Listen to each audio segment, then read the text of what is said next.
शिवे सर्वार्थसाधिके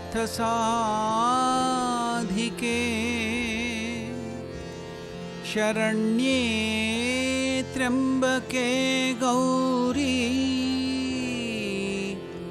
नारायणी नमोस्तुते।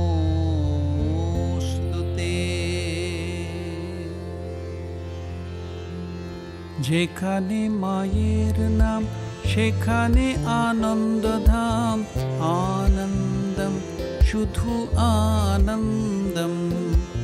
যেখানে মায়ের নাম সেখানে আনন্দধাম, আনন্দম শুধু আনন্দম। যেখানে মায়ের গীতি সেখানে নাহি কো ভীতি, আনন্দম শুধু আনন্দম। আনন্দম শুধু আনন্দম, আনন্দম শুধু আনন্দম।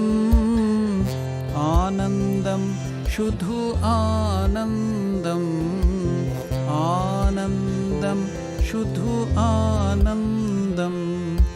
যেখানে মায়ের কথা সেখানে নাহি কো ব্যথা, আনন্দম শুধু আনন্দম।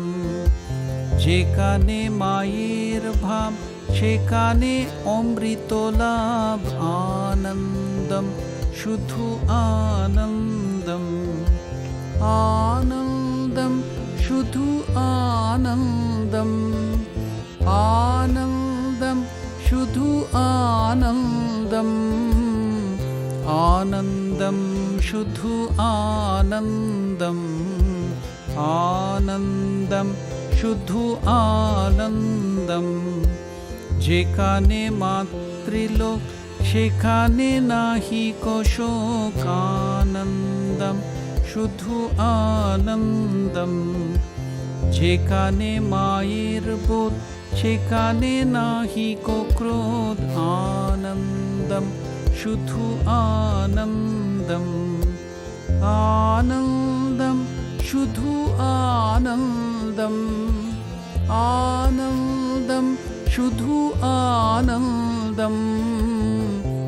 আনন্দম শুধু আনন্দম, আনন্দম শুধু আনন্দম।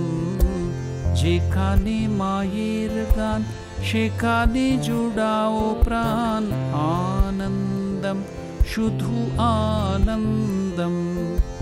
যেখানে মাকে পাওয়া ঘুচাবে সকল চাওয়া, আনন্দম শুধু আনন্দম। আনন্দম শুধু আনন্দম, আনন্দম শুধু আনন্দম। আনন্দম শুধু আনন্দম, আনন্দম শুধু আনন্দম। যেখানে মা নাম সুধা সেখানে নাহি তো ক্ষুধা, আনন্দম শুধু আনন্দম। যেখানে মা উপাসনা সেখানে গঙ্গা যমুনা, আনন্দম শুধু আনন্দম। আনন্দম শুধু আনন্দম, আনন্দম শুধু আনন্দম। আনন্দম শুধু আনন্দম, আনন্দম শুধু আনন্দম। যেখানে মায়ের নাম সেখানে বৈকুণ্ঠ ধাম, আনন্দম শুধু আনন্দম। জপরে মায়ের নাম ভজরে মায়ের নাম, আনন্দম শুধু আনন্দম। আনন্দম শুধু আনন্দম, আনন্দম শুধু আনন্দম।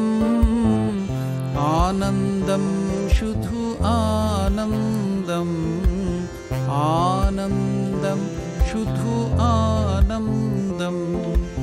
যেখানে মায়ের নাম সেখানে রামকৃষ্ণ ধাম, আনন্দম শুধু আনন্দম। যেখানে মায়ের নাম সেখানে রামকৃষ্ণ ধাম, আনন্দম শুধু আনন্দম।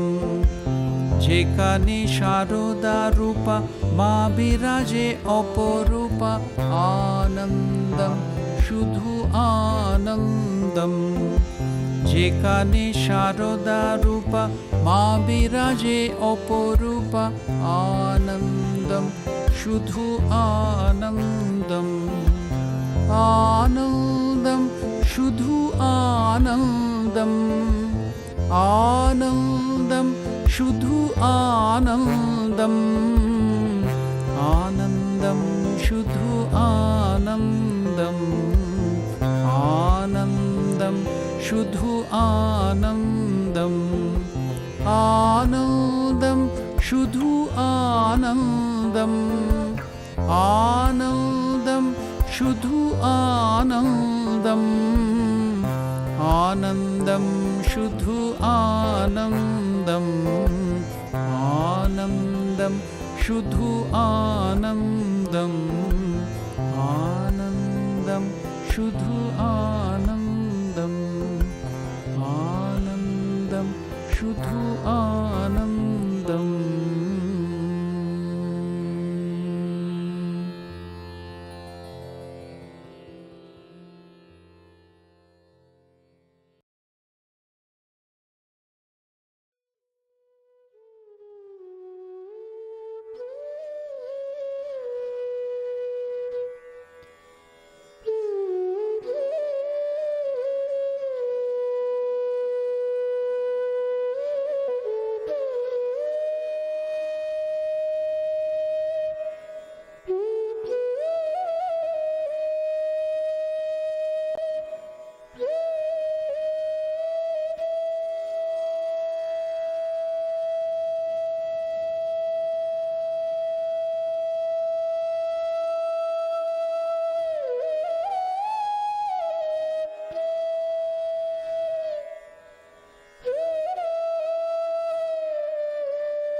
ॐ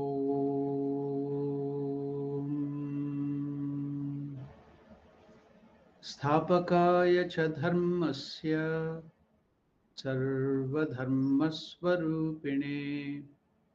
अवतारवरिष्ठाय रामकृष्णाय ते नमः. Namaskar to all of you. Welcome to the study of the life of Swami Ramakrishna Maharaj, the direct disciple of Sri Ramakrishna, whose pre-monastic name was Shishibhushana Chakravarti.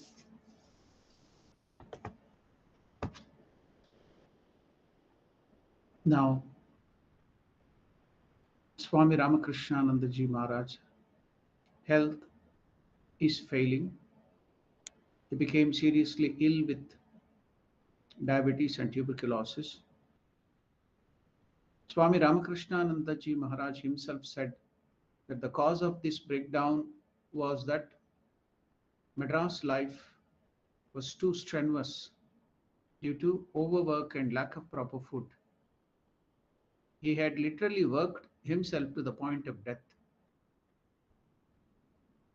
Swami Ramakrishna was too humble to take credit for the success of Madras Center. He said, "It is no credit of mine.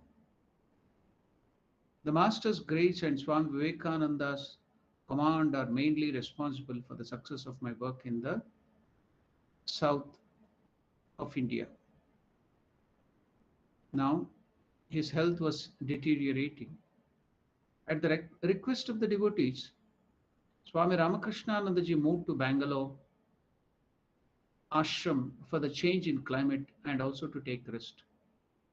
Unfortunately, the bracing climate of Bangalore failed to improve his health, and the local doctors diagnosed his disease as galloping tuberculosis. Swami Brahmananda and Swami Shardananda asked him to go to Calcutta for better treatment. Now Ramakrishna left for Calcutta in June 1911 via Madras. Swami Brahmananda was then at Puri Jagannatha in Orissa, but when he received a cable from Madras, he hastened to the railway junction at Kurda Road to meet his sick brother. As soon as the train arrived, Swami Brahmananda entered the rail car and was shocked on seeing Ramakrishnananda's emaciated body.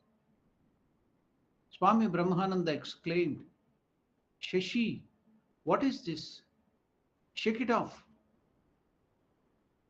Ramakrishnananda prostrated before him and replied, "Raja, that is the way the direct disciples addressed Swami Brahmanandaji with love as a Raja, the king. Raja, that is possible only through your blessings." Brahmanandaji Maharaj asked him to follow the advice of the doctors implicitly.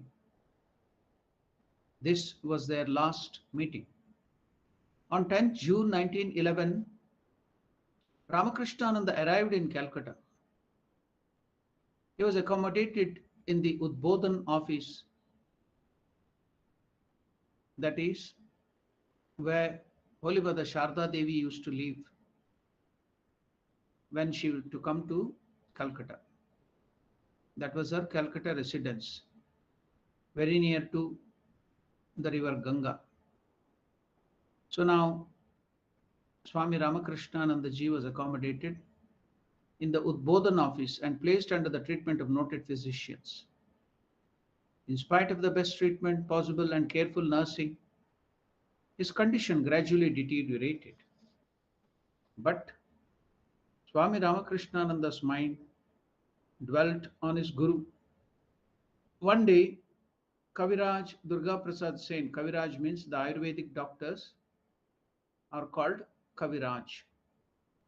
One day, Kaviraj Durga Prasad Sen, who had treated Sri Ramakrishna, asked the Swami, "Do you see such things as crematorium or a tulsi basil grove in your dreams? To which Ramakrishnananda replied, no, I don't see them, but I frequently see Sri Ramakrishna, Holy Mother Sharda Devi, Swami Vivekananda, Dakshineshwar, and so on in my dreams.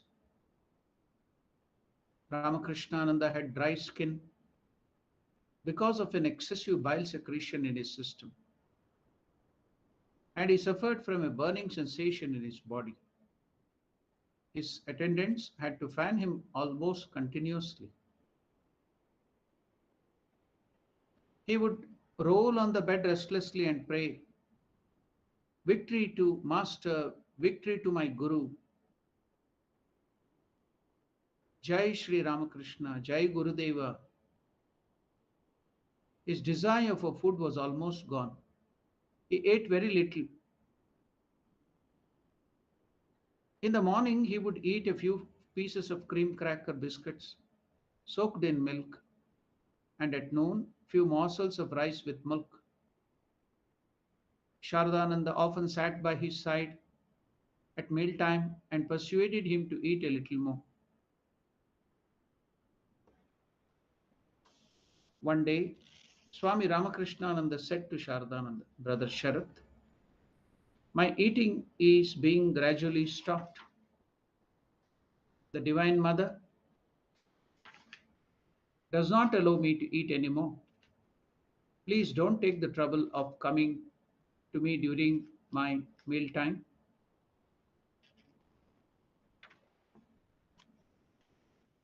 Premananda, another direct disciple who was called in his pre-monastic days as Baburam, Premananda, Swami Premananda visited him quite often.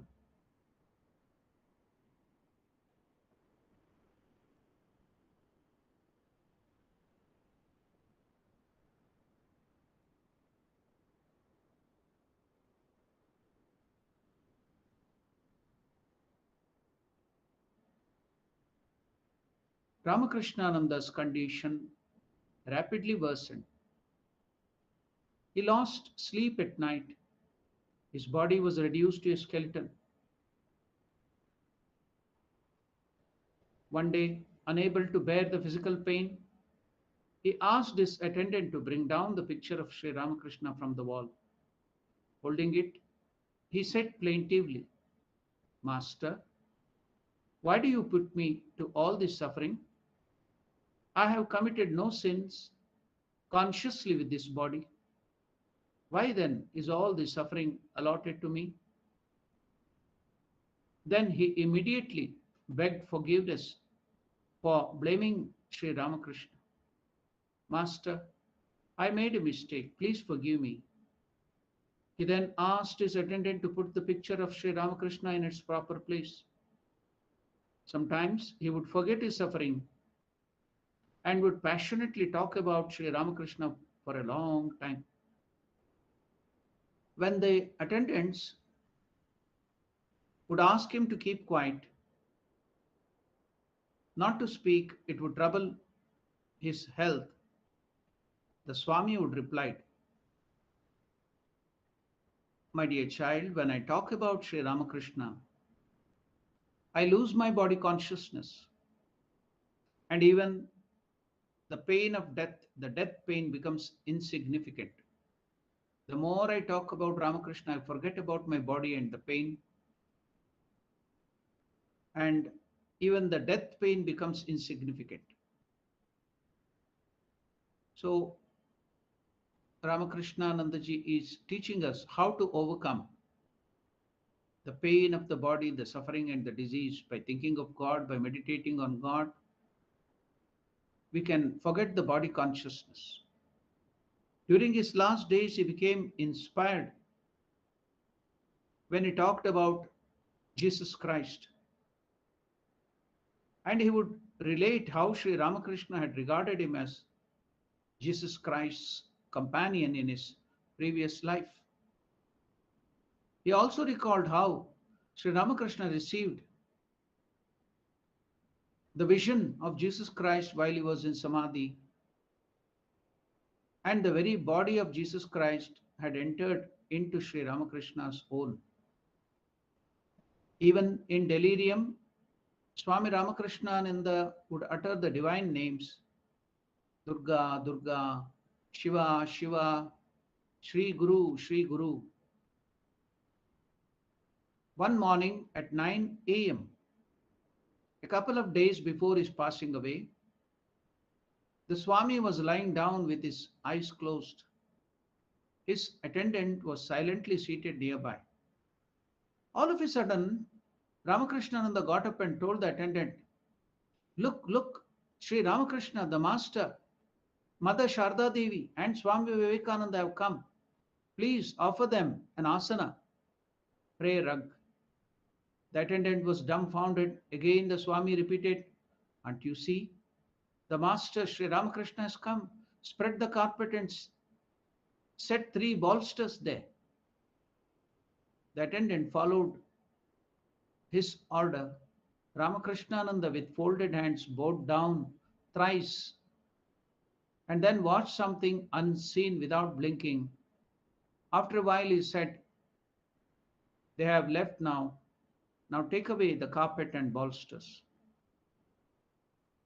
Towards the end, Ramakrishnananda expressed a desire to see Holy Mother Sharda Devi, who was living at Jairambati, her birthplace. Swami Dhirananda was sent to bring Holy Mother Sharda Devi. But she could not come, perhaps for 2 reasons. First, she knew that it would be unbearable for her as a mother to witness Ramakrishnananda's death. Second, Ramakrishnanandaji was staying in Udbodhan house. Now, Holy Mother, if she comes, she has to stay there. There was not enough room in Udbodhan for her to stay. However, Ramakrishnanandaji need not feel unhappy because Holy Mother would not come. However, the Swami was blessed with a vision of Holy Mother on his last night of earthly life. Ramakrishnananda exclaimed, Ah, my mother has come, my mother has come. On the morning of his last day, Pulin Mitra, a famous singer and disciple of Swami Brahmananda, came to see him. Swami Ramakrishnananda expressed his vision of Holy Mother in a Bengali line, Pohalo Dhukko Rajani. The night of misery is over. Pohalo Dhukko Rajani.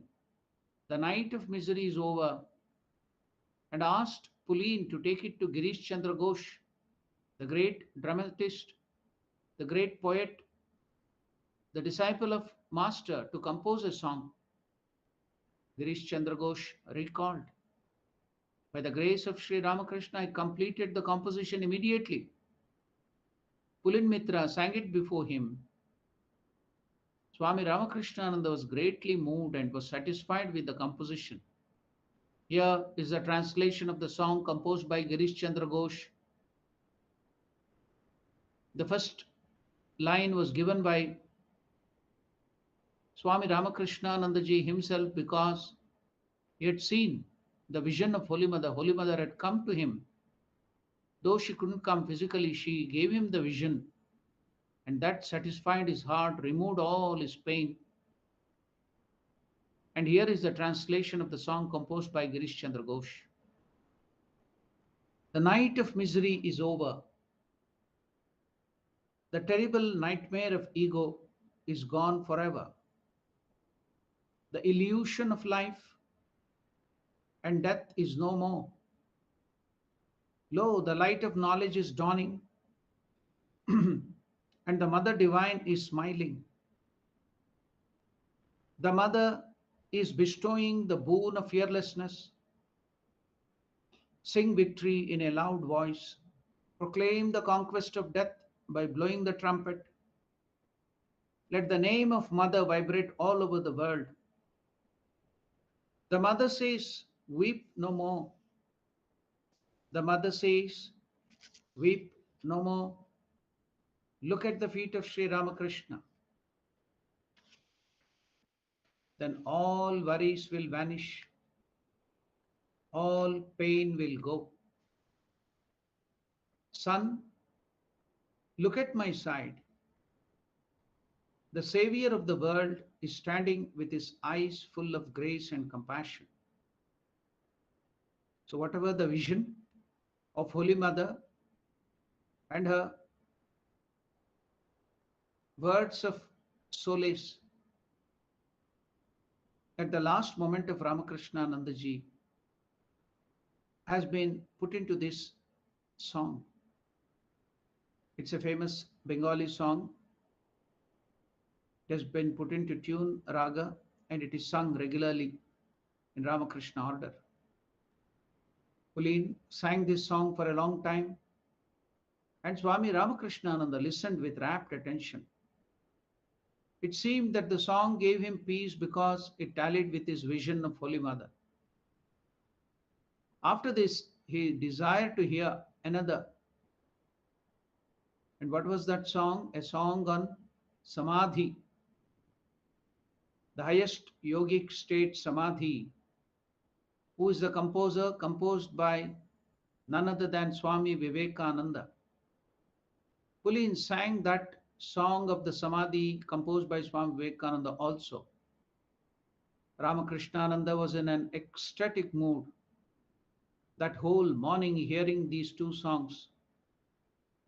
Dr. J.N. Kanjilal checked him and found him in better condition. He drank a little sanctified water, Sharanamrita, Tirtha, that has been offered to Sri Ramakrishna. And for the last 3 hours of his life, he was in Samadhi, the highest state of yoga. At 1 p.m., he began to perspire. His face flushed. The hair of his body stood on end. Romanchan. It's called Romanchana. The hair of the body stood on end, and his gaze was fixed between his eyebrows. When you voluntarily want to give up his life, this is the place where they concentrate, Bhrumadhya. And then it is also told in Bhagavad Gita, that is the way to give up body in Samadhi. So now Swami Ramakrishnanandaji consciously at 1 p.m. began to fix his gaze between his eyebrows. Then Swami Ramakrishnanandaji left his body while in Samadhi at 1:10 p.m. on Monday, 21st August 1911. The brother disciples and other monks began to chant the name of Sri Ramakrishna, and they observed that the hair on Sri Ramakrishnananda's body remained erect for a long time because he was in that Nirvikalpa Samadhi, the Mahasamadhi. Later, his body was brought down from the first floor, and Sister Nivedita bowed down to the departed monk. He was decorated with flowers and garlands and then was carried in a procession. The air was laden with the fragrance of flowers, perfume, and incense. A Sankirtan party, a group of singers, led the procession. It first stopped at the Kashipur Garden House, then at the Kashipur cremation ground, and crossing the Ganga, at last it reached Belur Math. Ramakrishnananda's body was cremated on the bank of Ganga at the southeast corner of the Vivekananda temple. When the news of his death reached Holy Mother Sharda Devi, she remarked with tearful eyes, "Alas, Shashi is gone. My back is broken."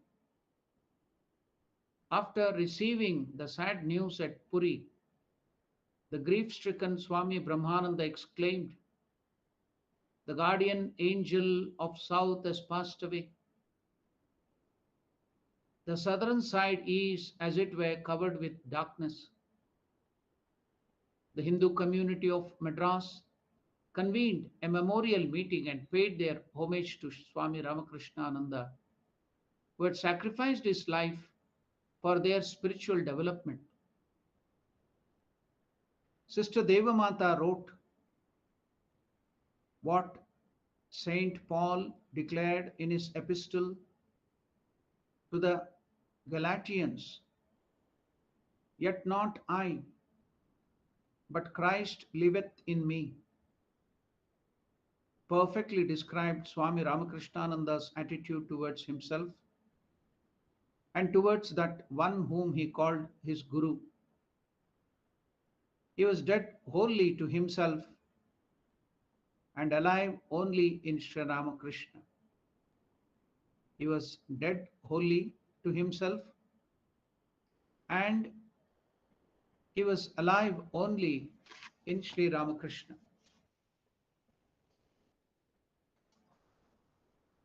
Now, we will take up the complete work of Swami Ramakrishna.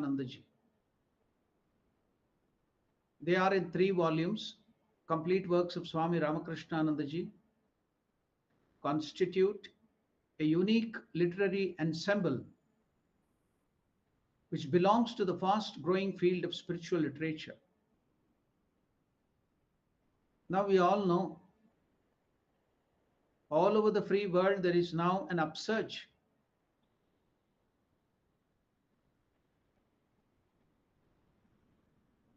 of interest in spiritual life. Millions and millions of people have taken to the practice of meditation, yoga, Zen, Vipassana, and other spiritual techniques. Modern spiritual writers like Eckhart Tolle, Wayne Dyer, Deepak Chopra, and others are immensely popular, and their works are sold in millions. Spirituality has now become an important topic of discussion in business circles and among management students, and has even become an object of academic studies and research. However, in the field of spirituality, what gives true value to a literary work is its authenticity. And authenticity comes from direct experience. Unlike conventional religion, which implies conformity to certain belief patterns, codes of conduct, and rituals, spirituality is a personal quest for the ultimate meaning of life, and its aim is direct.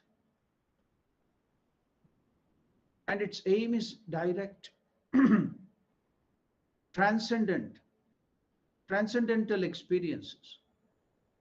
Spirituality is not a matter of speculation, imagination, or logic. Spirituality is not a matter of speculation, imagination, or logic chopping. It is a matter of direct experience, referring to religion as spirituality. Swami Vivekananda said, "Religion is realization. Religion is realization, not talk, nor doctrine, nor theories. However beautiful they may be, it is being and becoming." The wonderful word of Swami Vivekananda about religion was, it is being and becoming, not hearing or acknowledging. It is being and becoming. It is the whole soul becoming changed into what it believes. It is the whole soul becoming changed into what it believes. Now you can see the meaning of Shraddha, faith here. What is Shraddha? It's very well explained here. It's being and becoming, not hearing or acknowledging. It is the whole soul becoming changed into what it believes. It is to be noted, this is Shraddha. With Shraddha, you can get everything in spiritual life. And what is Shraddha? It is the whole soul becoming changed into what it believes. A book on spirituality can be regarded as authentic and hence valuable only if it is based on the author's direct experience. Here comes the importance of Swami Ramakrishna-Nandaji's literary works. They are all based on his own spiritual realization. What do the people do now? Nowadays it is all in the computers, it is in the internet, it's on the Facebook, it's on the Twitter, it's available everywhere. So cut and paste, cut it from here, cut it from there, and paste it, and you bring out a book. That is wonderful. It will sell, it will be sold like a hot cake. But is it authentic? Is it realization? Now, if you copy, just like cut and paste, if you copy from one book, it's called plagiarism. Theft from other book, plagiarism or plagiarism, whatever. So if you copy from one book, it's called plagiarism. If you copy from many books, it's called PhD. There is the only difference. So it should be your own experience. So a book on spirituality can be regarded as authentic and hence valuable only if it is based on the author's direct experience. Here comes the importance of Swami Ramakrishna-Nandaji's literary works. They are all based on his own spiritual realization. He was a man who drank the divine elixir of spirituality at its fount, Bhagavan Sri Ramakrishna. Bhagavan Sri Ramakrishna taught. What was the important teaching of Sri Ramakrishna? In Bengali, Man Mok Akkora. Mon Mok Akkora. What is the meaning? Make your mind and speech one. That means making your thought, your words and your action, they should tally, they should become one. Now we think something, we speak something, and we do something.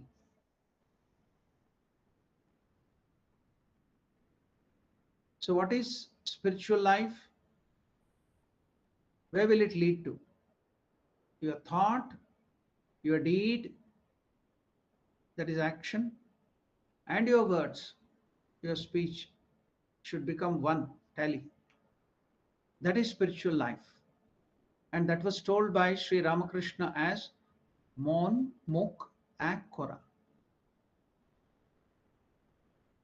Make your mind and speech one. His disciples, Ramakrishna's disciples, followed this instruction in letter and in spirit in their lives. Everything that Swami Ramakrishna wrote and spoke was an expression of his own inner experience. Swami Ramakrishna-Nandaji, known in his pre-monastic life as Shashibhushana Chakravarti, was earlier in his pre-monastic life a brilliant student of mathematics and Sanskrit and English before he came into contact with Sri Ramakrishna. The grace of the great master Sri Ramakrishna transformed Shashi Maharaj, as he came to be endearingly called later on. Everybody used to call him as Shashi Maharaj. As he came to be endearingly called later on into a God-intoxicated soul, who lived, moved, and had his being in God, who lived, moved, and had his being in God. Purity, bhakti, devotion, and gnana, knowledge, wisdom, constituted the spectrum of divine light that his soul radiated. His inner being was always filled with spiritual fervor of such intensity that it burned itself out in 48 short years. He lived only for 48 short years, but it was intense. He lived that intense spiritual life in that short period. His inner being was always filled with spiritual fervor of such intensity that it burned itself out in 48 short years. Out of the 48 years that he lived on earth, the first 22 were spent in studies and preparing himself for his future work. The remaining 26 years were totally dedicated to service, service to God and service to man, service to God and service to God in man. There was nothing left in him which was devoted to his own body or self. His life or service may be seen to have three phases. His personal service to Sri Ramakrishna during Master's last illness constitutes the first phase of his service. When Sri Ramakrishna was moved to Shampukur in October 1885, Shashi Maharaj used to come from his home and serve the Master at the night time.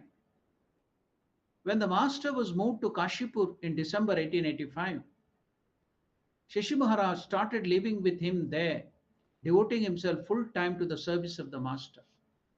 He gave up home, hearth, everything, family. The second phase of Shashi Maharaj's saga of service began when, after the passing away of Sri Ramakrishna in August 1886, some of his young disciples started living together at a dilapidated house in Baranagore and formed the nucleus of a new monastic order. Shashi Maharaj continued his service to Sri Ramakrishna in the new monastery in most trying conditions. Although the focus of his adoration had shifted from the living person to a photo of the Master and also the Atmaramir Kauta. So what is meant by the Atmaramir Kauta? The reliquary containing the mortal remains of Sri Ramakrishna.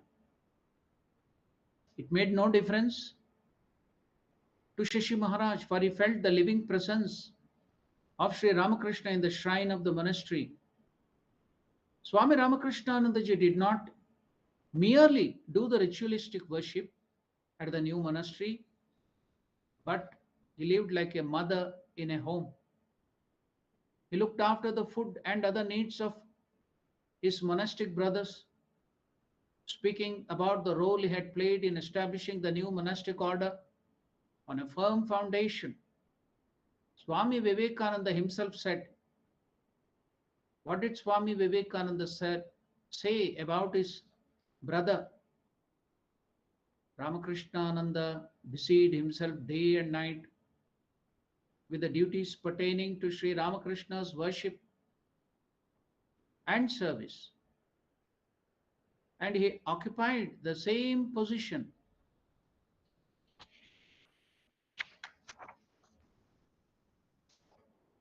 in the mutt or the ashrama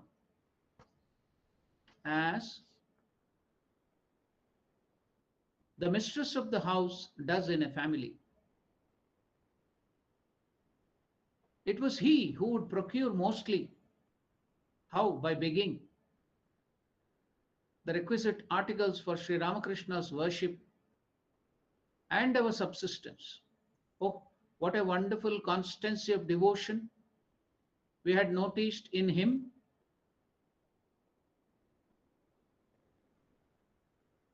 Know Ramakrishnananda to be the central figure of the mutt or the ashrama from the beginning of 1887. And the other disciples of Sri Ramakrishna started going out in order to lead an itinerant mendicant life, tapasya, austerity. But Swami Ramakrishnanandaji never left the monastery, remained steadfast in his worship and other kinds of services. In February 1892, the monastery was moved to a dilapidated house in Alam Bazar, where also Swami Ramakrishnanandaji continued his worship with unswerving devotion.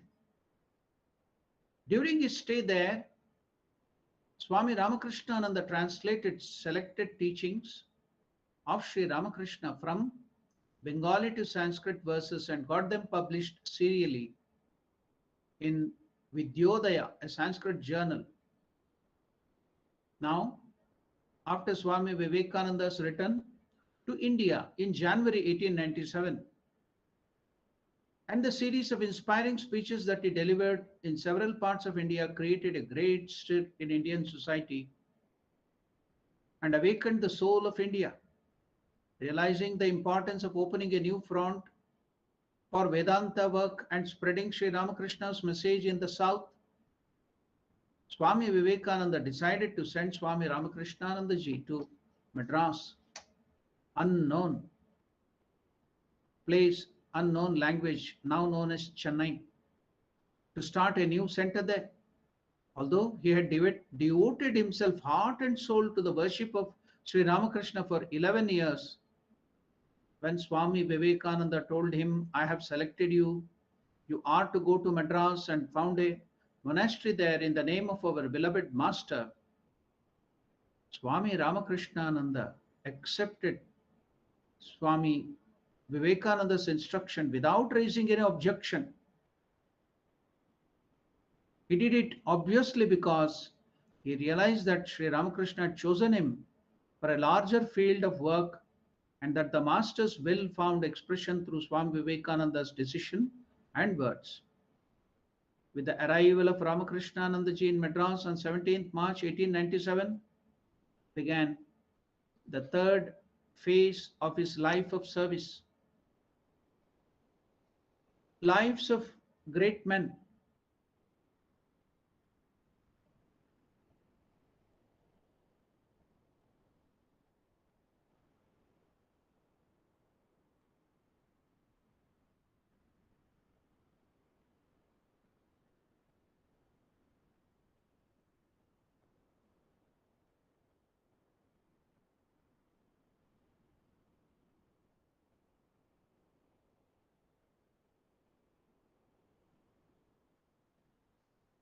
Lives of great men are characterized by single-mindedness, unity of purpose, sincerity, and intensity.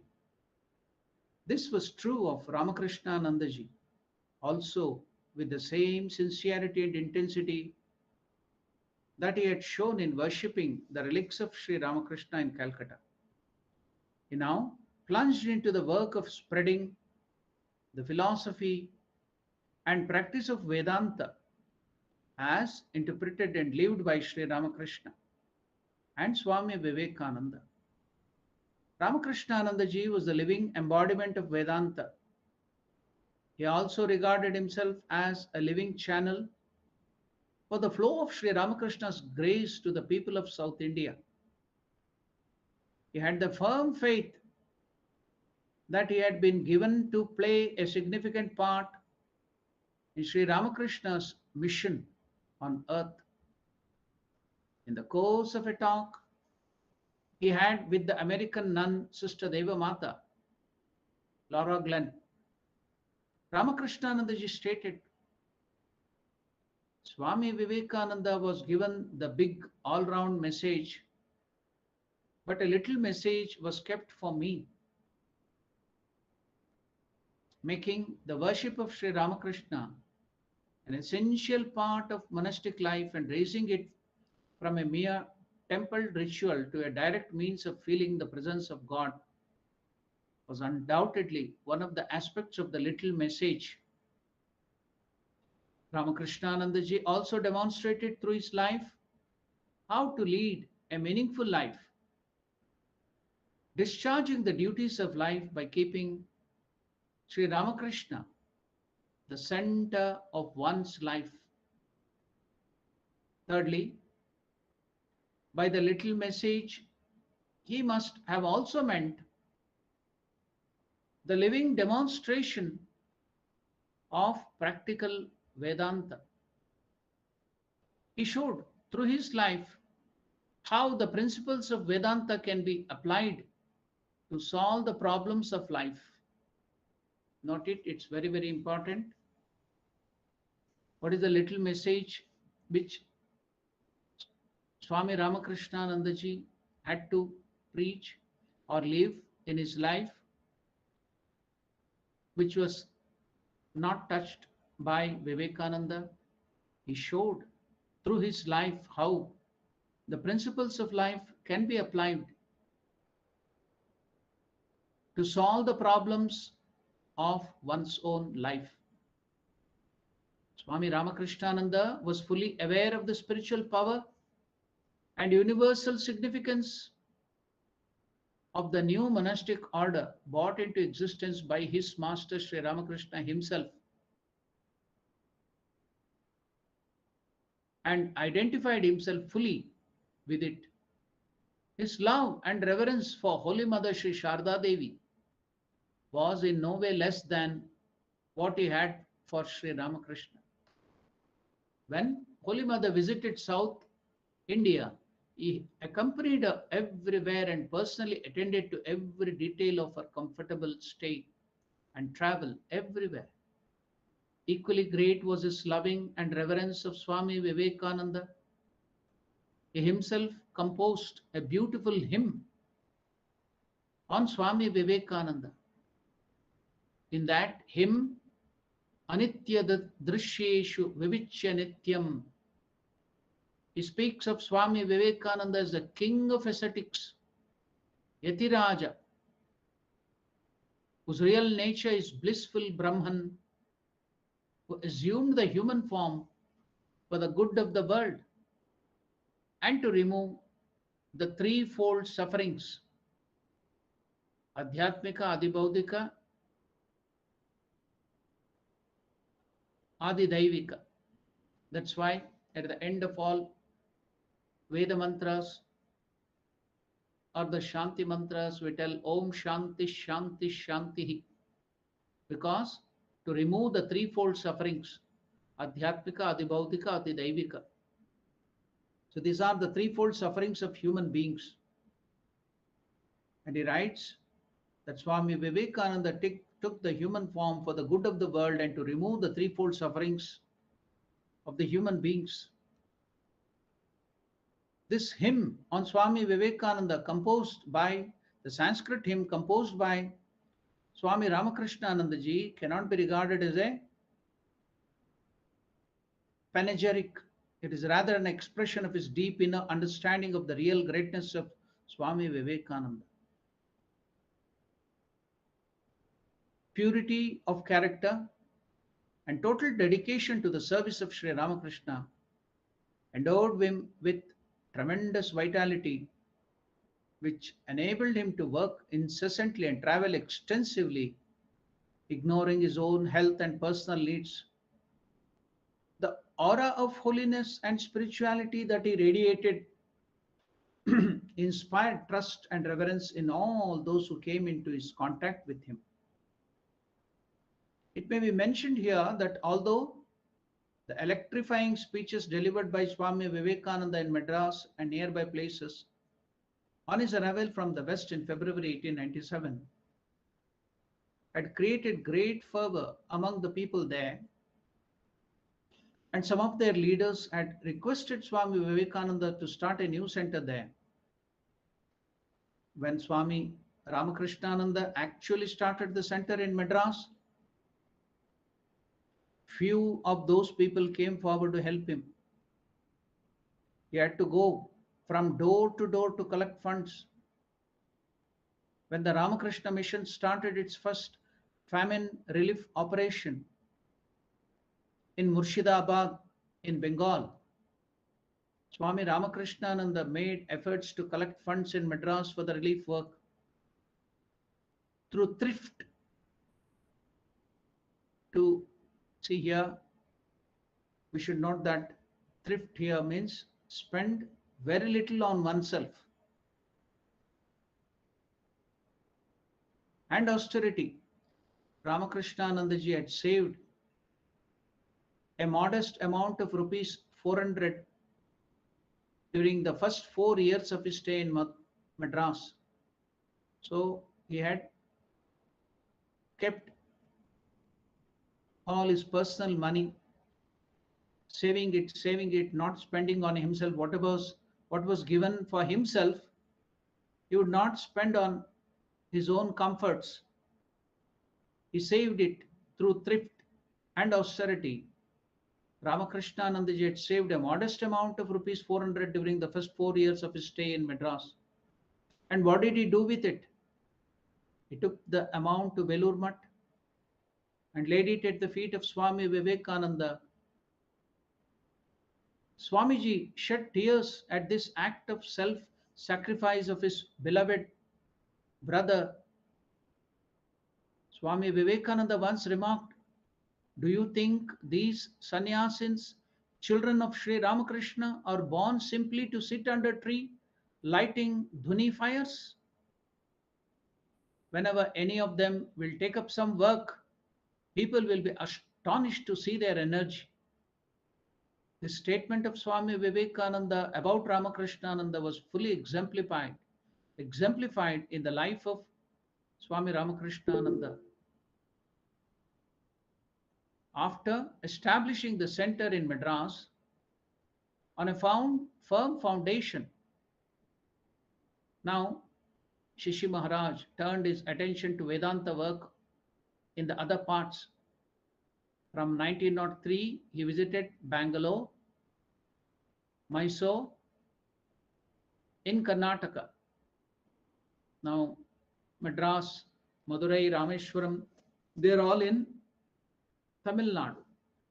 Now, not only these places in Tamil Nadu, Swami Ramakrishnanandaji from 1903 visited Bangalore and Mysore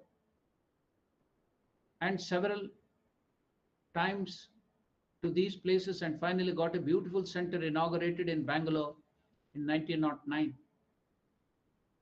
In 1904 and 1905, he visited Trivandrum and few other towns in Kerala, another state in South India, and he sowed the seeds of future work there.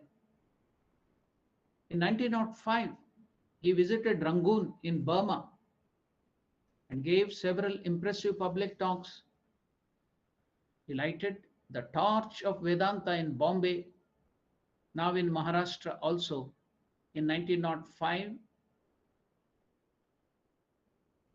he lighted the torch of Vedanta in Bombay.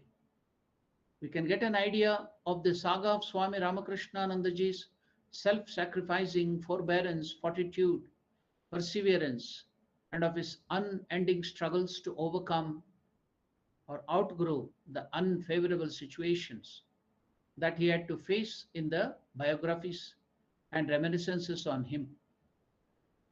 The saga of his inner life, which is no way less important than the outer one, found expression in his literary works.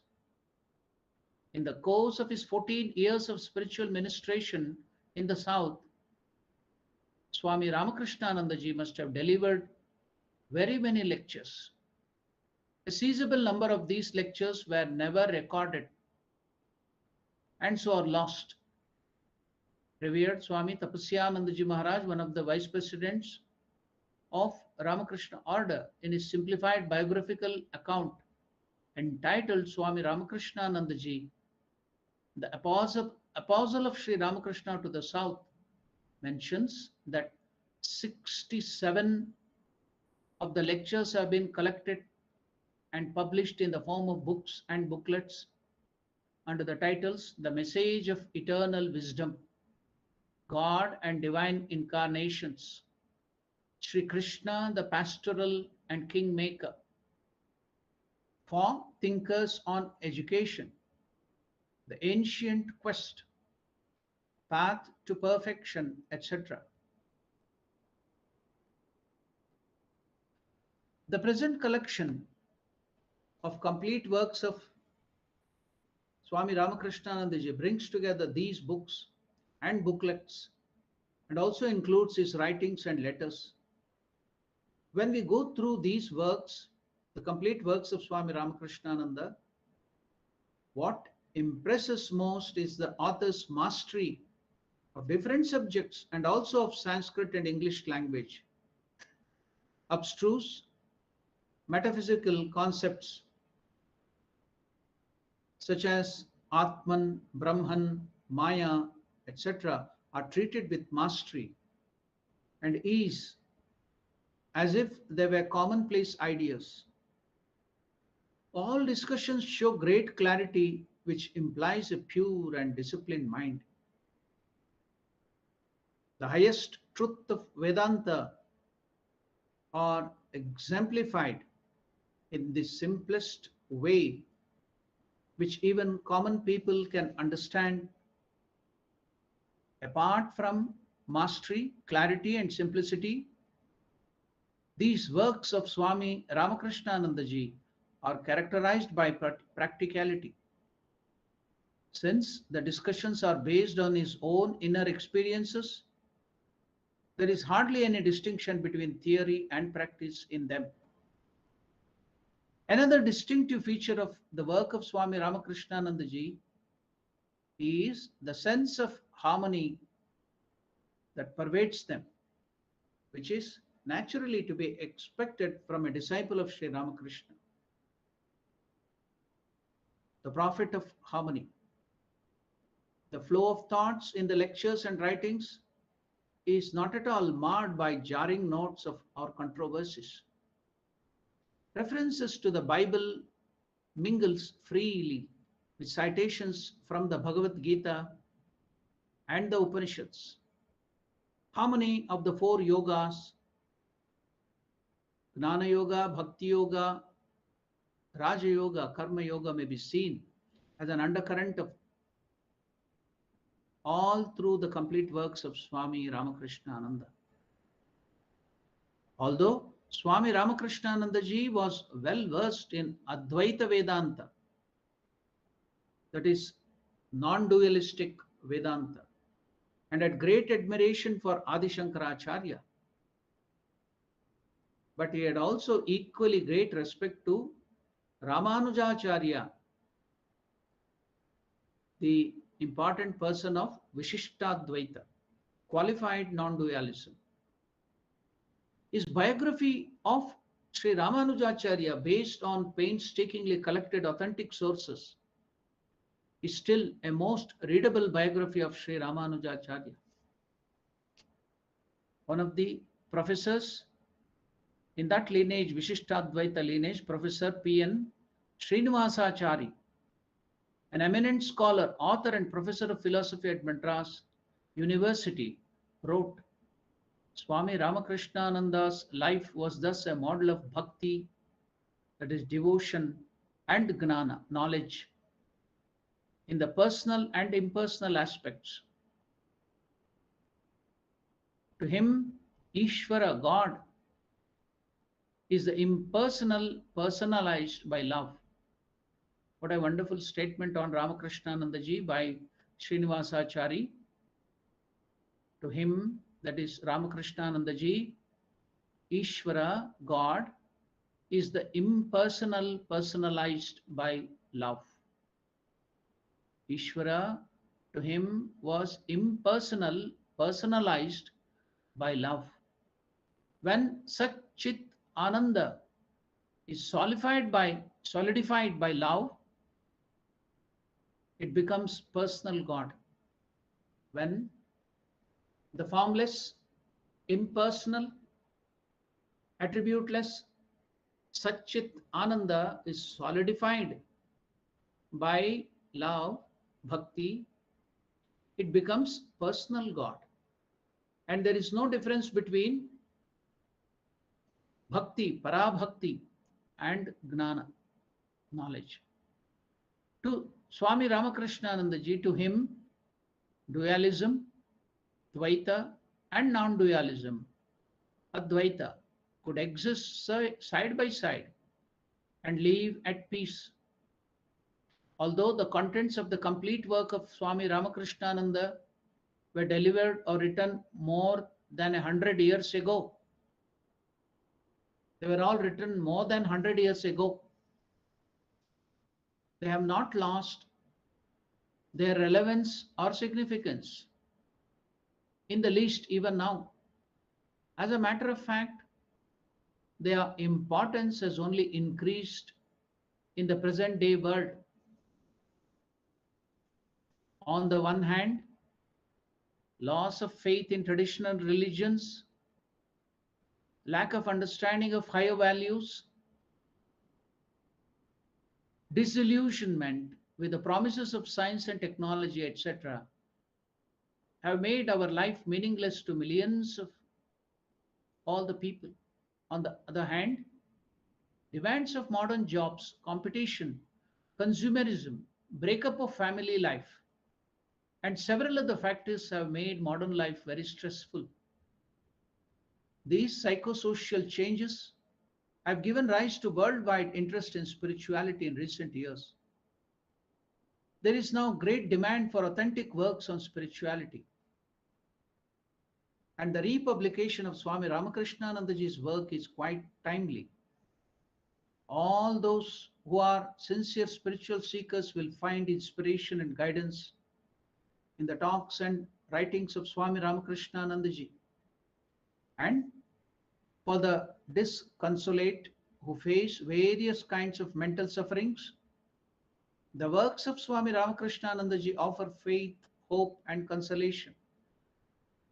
We give below two sample quotations from Consolations, which are extracts from his letters available separately as a booklet. So if you read the work, you can see how you can get consolation in your life. Pleasure and pain are inevitable companions of every human being. When one comes, the other departs, but neither can remain long. Knowing this, we must not be sent out of our wits under their influence. Depend upon God entirely and do your duties always. So in one of the letters to a devotee, Swami Ramakrishnanandaji writes these words of consolation. What a wonderful message. Swami Ramakrishnanandaji writes in his letters, pleasure and pain are the inevitable companions of every human beings. When one comes, the other departs, but neither can remain long. Knowing this, we must not be sent out of our wits under their influence. Depend upon God entirely and do your duties always. Abide by the will of God and take everything in best light. You should not be anxious for the future. See what a wonderful thing. This is taught in the neuroscience, how to live in the present, and here you see it's a direct message from Ramakrishnanandaji. You should not be anxious of the future. Whatever takes place here on this earth is for our good. For all things are disposed by God. In the meantime, it should be our duty to be dutiful. Do not be displeased with yourself. Another great message of Swami Ramakrishnanandaji in his letter to all of us is, do not be displeased with yourself. You are the child of God, and by being displeased with yourself, you are displeased with God's child. Is it not bad? Honor yourself then, for you are the son of God, you are the child of God, you are the daughter of God. It's to be read again and again. What a wonderful message. Do not be displeased with yourself. You are the child of God. And by being displeased with yourself, you are displeased with God's child. Is that not bad? Honor yourself then, for you are the child of God. As such, God is sure to do something through you, something from which He has brought you down here in this world. Struggle hard, and if in the course of that struggle your foot slips and you have to fall several times, what does that matter? Rise up again and go on. Struggle, struggle, struggle. Rest assured, you will conquer in the end. Excuse me, I have little thing to do. I'll come back again. Just 1 minute. Please forgive me for that.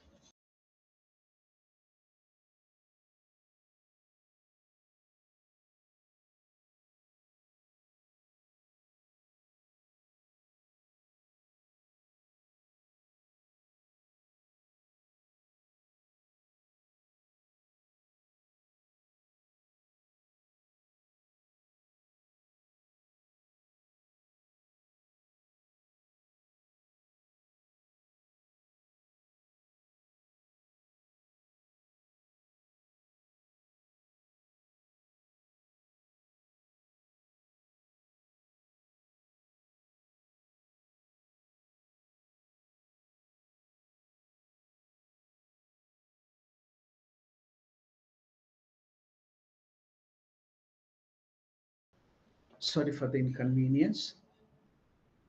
What a wonderful message of Swami Ramakrishna Nandaji. I had to read it again because it's really reassuring.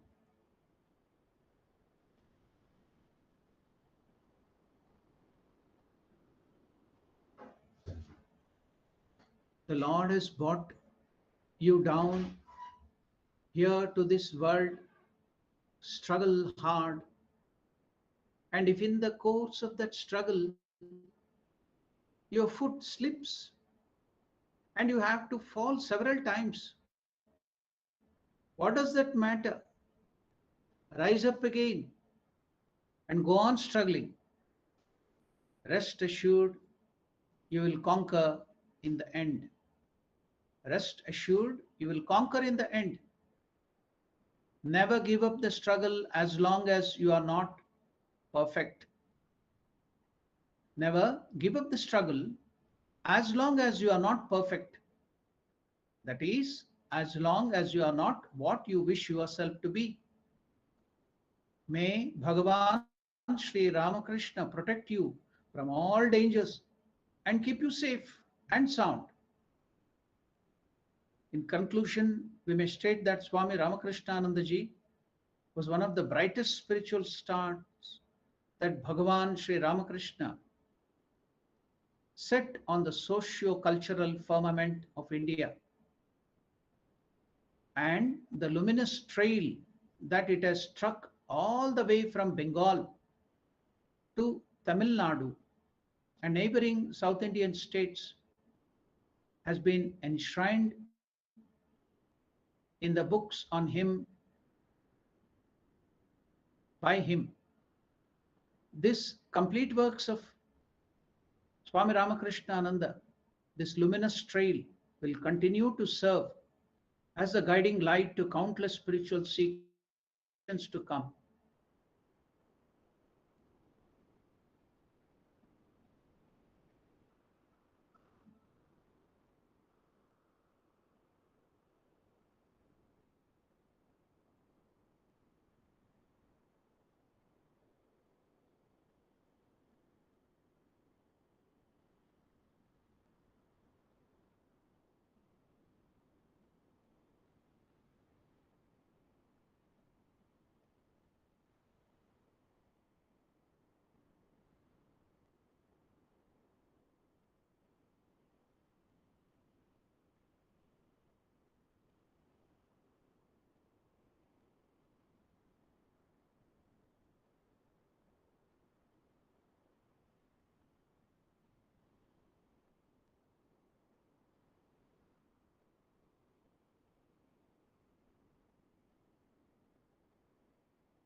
Now we will take up writings, class notes, and reports on Ramakrishnananda.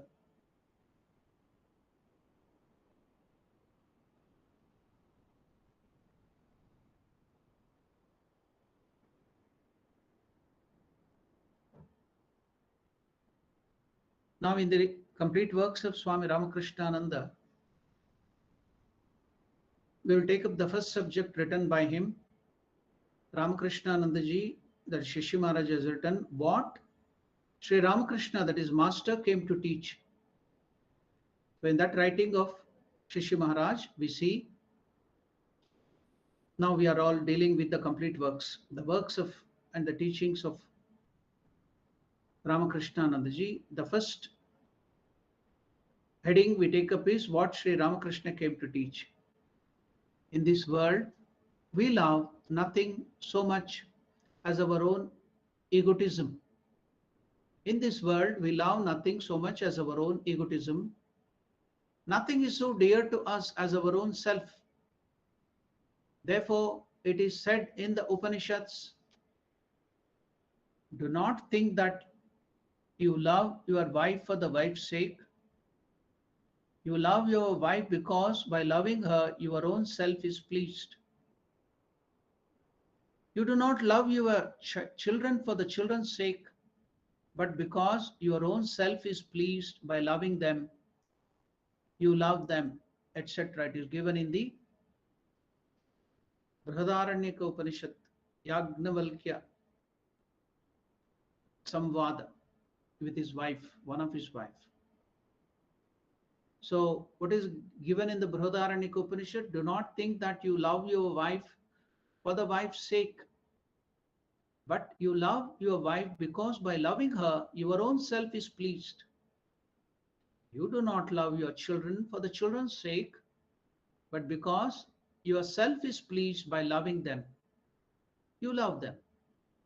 So, the love of your own self is above all other loves. Other loves are secondary. Love of yourself is primary. Why do we love our own self more than anything else in the universe?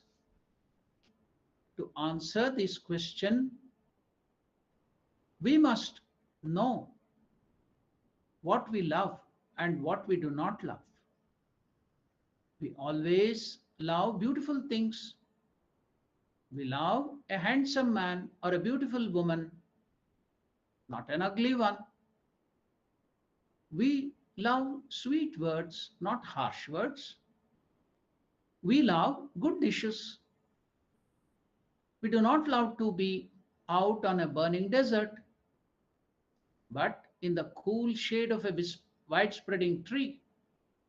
In short, we love what harmonizes with ourself. We do not love what does not agree with our mind. What harmonizes with my nature, that is what I love. Thus, we see that what has the power to make us happy, we love. What has not the power to make us happy, we hate. We do not like a harsh-tongued man or a woman. We do not like ugly sights because they have not the power to make us happy. Now, if there is a man who can make us happy, and there is another who can make me more happy, and there is a third who can make me most happy, will I not love the last most of all? If then my love is based on the power to give me pleasure, I must love myself most because I have the power to give myself most pleasure. So I must be the source of all ananda. I must be the source of all pleasure.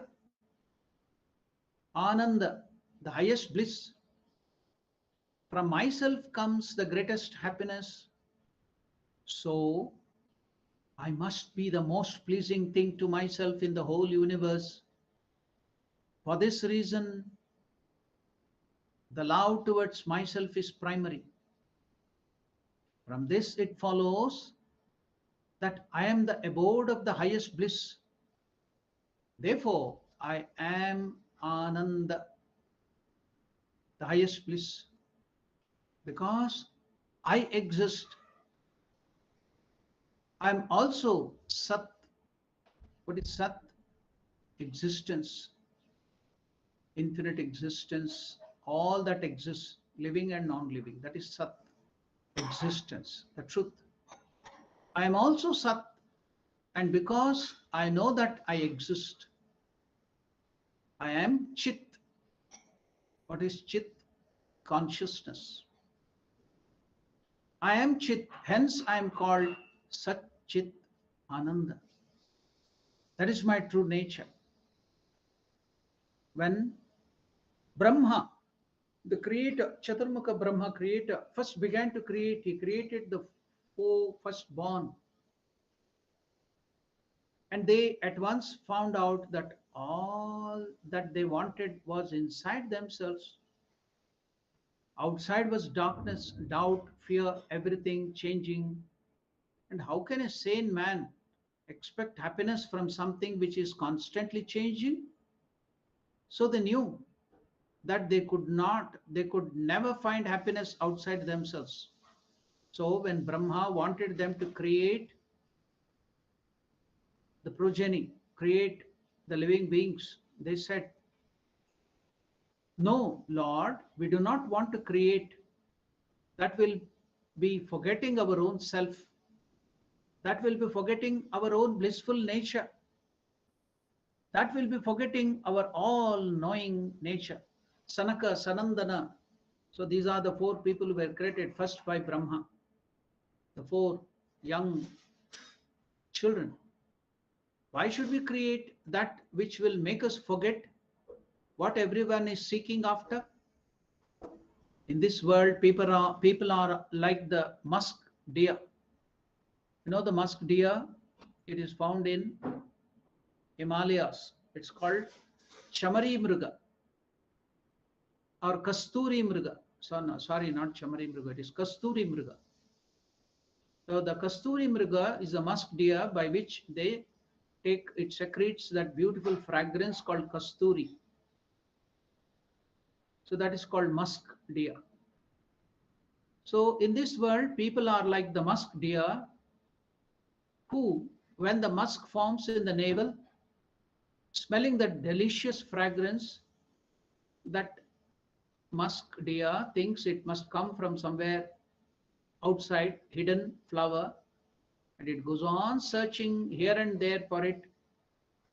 But that beautiful fragrance is coming from its own navel, the secretion in the navel. When from themselves comes the odor that maddens them. Similarly, we human beings go hither and thither, seeking eternal bliss, which can only be found inside yourself. Why then should we make such foolish people? These firstborns asked, then why should we make ourselves such foolish people? The firstborn asks, who will never know where the bliss can be realized, where purity can be realized, and where knowledge can be realized? This is a wretched sort of business. So they would not create, and Brahma had to bring forth a second set of 7 children. Now from whom came all the form of the world, of this world, the living beings, human beings. You see, therefore, because I am the abode of all the bliss, I love myself. So now you might have understood why do we love ourselves? Why all of us love ourselves so much? So you see, therefore, Ramakrishna and Nandaji is telling in his writings, you see, therefore, because I am the abode of all the bliss, Ananda, I love myself. Also because I am the source of all knowledge, Chit. I am the source of all knowledge. There is still another thing, I love myself because I am eternal, Sat, eternal existence. I am the eternal by my very nature. This can be proved. I'm tasting, touching, hearing, smelling, and seeing everything around me so long as I am in the wakeful condition. But I do not do this always, for sometimes I fall asleep. Then I do not taste, touch, hear, smell, or see. I do not even remember when I am asleep, although I may love my wife, children, father, and mother very much, and the wife may be by my side. I do not know her existence. I do not know even my own existence. You may say then that I am not existing in the dream condition or in the sound sleep, but that is not the case, because when I wake up, I say I have been sleeping soundly, which shows that I remember that I was not doing all these things, tasting, touching, seeing, and hearing. To know this, I must have been wide awake at that time. So I was not dead. My eyes were not seeing. It is true, my ears were not hearing. My legs were not walking. My mind was not remembering. But I must have been there in order to report to my friend that at that time I had no volition, no perception, no action. Therefore, you see that in these three conditions, dream, sound sleep, that is deep sleep, and waking state, you are existing and you are conscious. In this big life between birth and death, the senses rise and set, the mind rises and sets, your body rises and sets, but you never rise or set. Your true nature, pure consciousness, never rises or sets. It's an unbroken, steady flow. You are flowing on from your birth to your death. Thus, you see that behind all things changing, there is something which does not change. Behind all things changing, there is something which does not change. And as the laws of nature are uniform throughout, you draw your own conclusion from this. Just as when you taste one mango, you conclude that all mangoes will have the same taste. You analyze your own body and mind, and you find that both are constantly changing. Time was when this body could not go from one place to another. It had to have a nurse to carry it. Then this body began to run and jump, then to take gymnastic exercises. And now gradually it is beginning to wane. The power is being taken from the eyes, from the ears, from the nose, from the legs, from the waist, from the mind. So you find the body in constant change and the mind constantly restless. Hence, you pronounce that the nature of body is to change and the nature of mind is also to change. But go behind and you will find that you never change. So that you are, that is the pure consciousness, that is your true nature. We will stop our discussion about these wonderful writings, the complete works of Swami Ramakrishna for now, and we will continue in our next sitting or the session. Until then, these are all wonderful things to be noted in the life and the teachings of Swami Ramakrishna and Nandaji. So wonderful.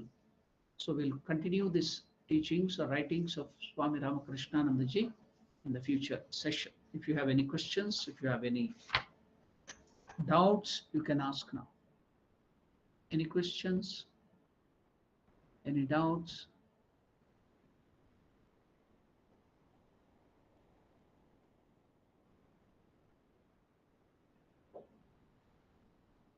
There are no questions on the live chat, and today is Naresh Ramavatar is wishing all of you happy Varamahalakshmi festival. So today is a special festival of Mother Divine Mother Lakshmi. So happy Varamahalakshmi festival to all of you. So if there are no questions and doubts, we'll conclude with the prayer.